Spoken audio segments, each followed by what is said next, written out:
For that question. But what I want to do is let me start by congratulating African teams for getting that far. It's a milestone, it's an achievement. Because at times we forget where we are coming from. Our brothers and sisters from Europe, they started playing football long back. So don't take that away when we are doing things. And us as Africans, to have one of our teams in the last 8 from Africa, and to have a lot of them, 9 of the team of 10 teams, they were in the last 32. That's a milestone achievement.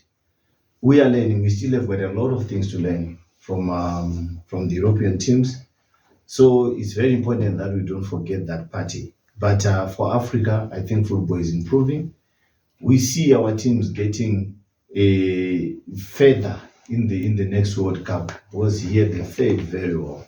They've done extremely well. And I would like to congratulate them. It's a learning process. It's not an event. It's a process that we go through. Even if you look at the clubs that have done very well in Africa, these are the clubs which were established much earlier in African football than most of the clubs in Southern Africa. So you can actually see that our own club from Southern Africa, South Africa, did very well. So we are getting there.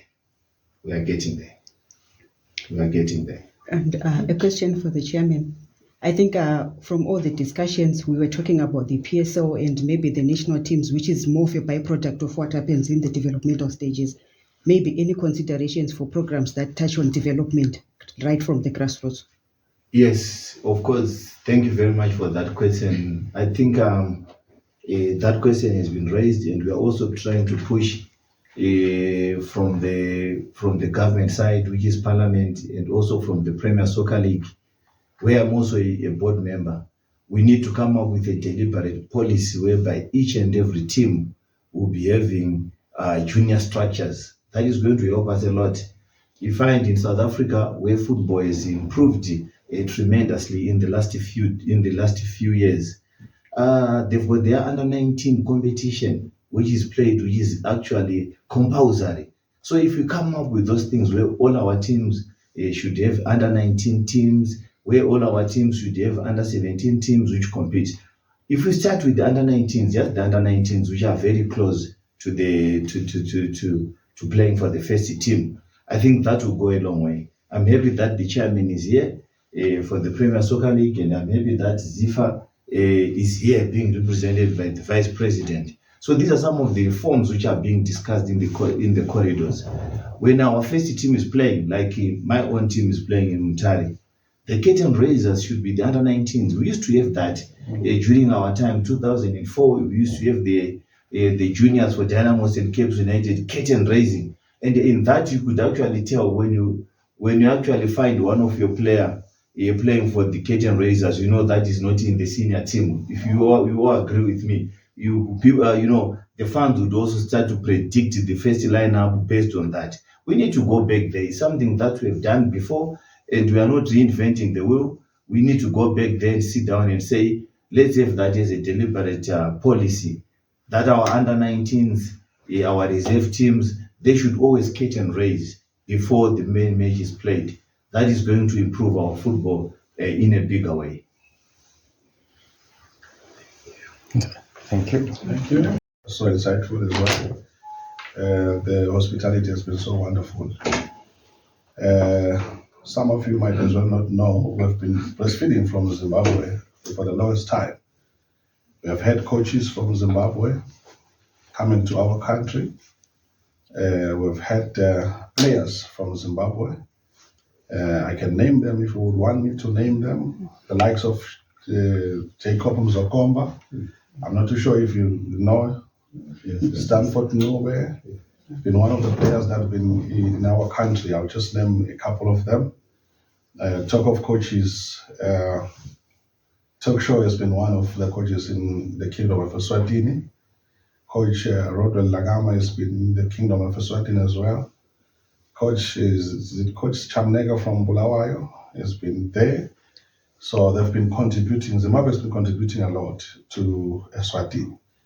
One thing that we were not used to is having players leaving the country to Zimbabwe. So now we're trying to see What is it that Zimbabwe is doing that we can learn from? We've just got a lot, and there's also one aspect. I've been traveling, the Honorable Chairperson next to me, that we need now leaders to be in the kingdom. We have invested in players in the kingdom, invested in coaches in the kingdom. We have helped us with that one. Now we want team owners to come and own teams in the kingdom of Eswatini. Who knows? Maybe I'll be owning a team here in Zimbabwe. Zimbabwe has been doing fairly well. I cannot lie on when it comes to that. The talent is so beautiful. The leadership is so wonderful. And I'm so much happy to hear that even the head of state has been so supportive when it comes to football.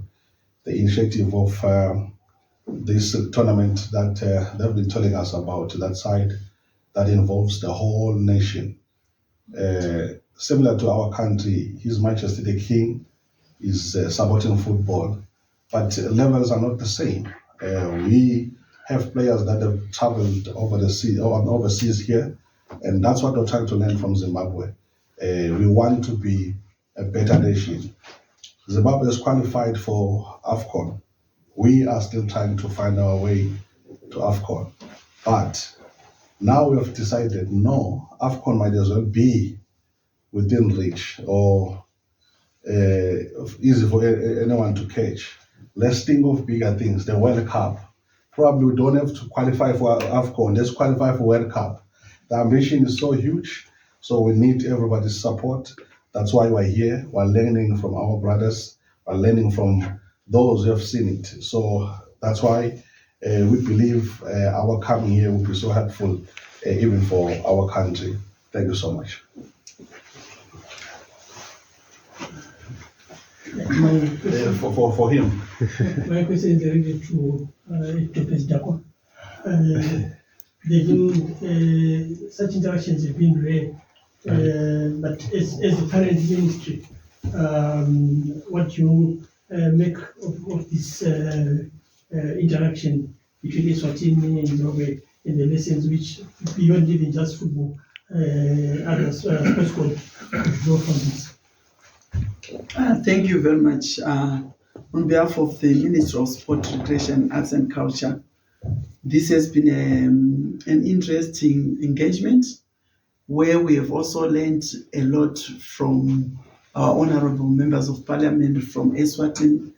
But what we have learned a lot is that the exposure and the support that we are getting from the Parliamentary Portfolio Committee here in charge of sport, recreation, arts and culture, and us implementing the guidance that they give us is what has made sport to expand and prevail, and also being recognized in our region.